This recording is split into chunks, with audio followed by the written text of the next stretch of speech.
देखिए हर खबर यहीं पर, सब्सक्राइब कीजिए TV9 भारतवर्ष।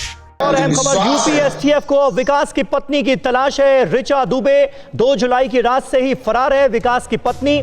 और ये ऋचा दुबे जो है ये लखनऊ में दरअसल रहती है और विकास की पत्नी के पास सीसीटीवी की हार्ड डिस्क भी मौजूद है।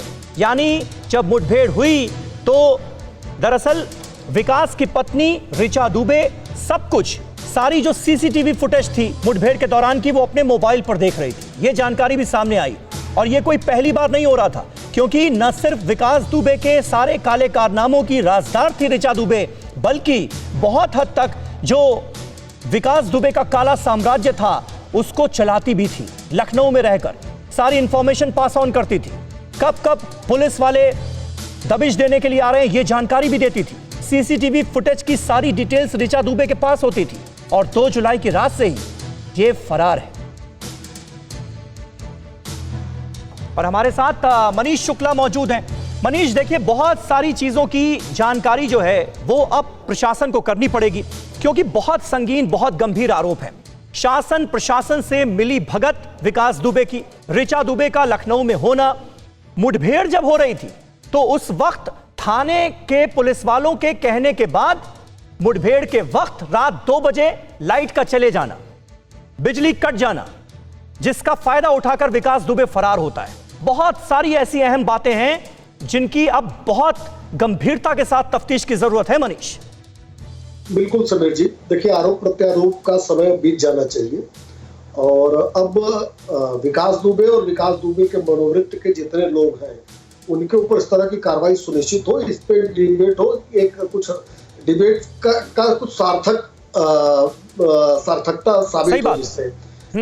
देखिए निश्चित रूप से जो लखनऊ का उसका घर है उस पे भी जो लीगल कार्रवाई होनी चाहिए उस पे काम चल रहा है और उसके नक्शे की जांच हो रही है और उसके यहाँ कौन कौन लोग आ जा रहे हैं इसकी भी जांच हो रही है।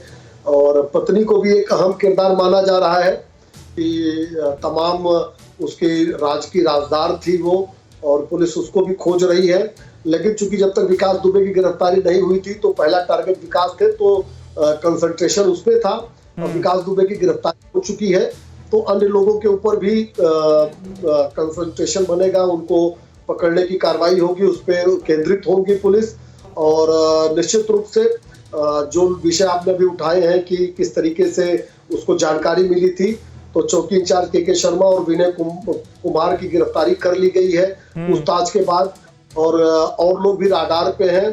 करीब पूरे जो थाना था चौबेपुर थाना, उसके सभी सिपाहियों को बदल दिया गया है, सभी सिपाहियों का तबादला कर दिया गया है, क्योंकि बहुत दिनों से लोग मनीष, अखिलेश यादव ये डिमांड कर रहे हैं कि विकास दुबे की सीडीआर जो है वो पब्लिक की जाए, कॉल रिकॉर्ड्स जो हैं वो पब्लिक किए जाएं। देखिए हमको लगता है कि जांच होनी चाहिए। हाँ, पब्लिक करना अगर जो जांच को न प्रभावित होता होगा जो काम, वो तो पब्लिश हो सकता है, पब्लिक में दिया जा सकता है। और ये तकनीकी विषय है। और श्री अखिलेश यादव जी ने तो जब ये कांड हुआ तो उन्होंने कहा कि छोटे मोटे अपराधियों को मार रहे हैं। अभी आपने जिसको दुर्दांत बताया मामा और भाई अतुल दुबे को, उसको श्री अखिलेश यादव ने कहा कि छोटे मोटे अपराधियों को मार के यूपी पुलिस ध्यान भटका रही है, गिरफ्तार नहीं करेगी। तो अखिलेश यादव जी घटना के 2 ही घंटे बाद उन्होंने निष्कर्ष निकाल लिया था। तो जांच होगी। और अखिलेश जी से मैं कहना चाहता हूँ, अगर वो आपके अगर देख रहे होंगे तो आपके माध्यम से मैं कहना चाहता हूँ, जांच होगी और जांच केवल 6 महीने की नहीं होगी। ठीक है, उसके माफिया चार्ट को बनाने को कहा गया है। यानी माफिया चार्ट में जिसने जब से उसने क्राइम शुरू किया है तब से लेकर अब तक, और 2006 की भी जांच होगी। अड़ी सोमवार से शुक्रवार शाम 6 बजे सिर्फ TV9 भारतवर्ष पर।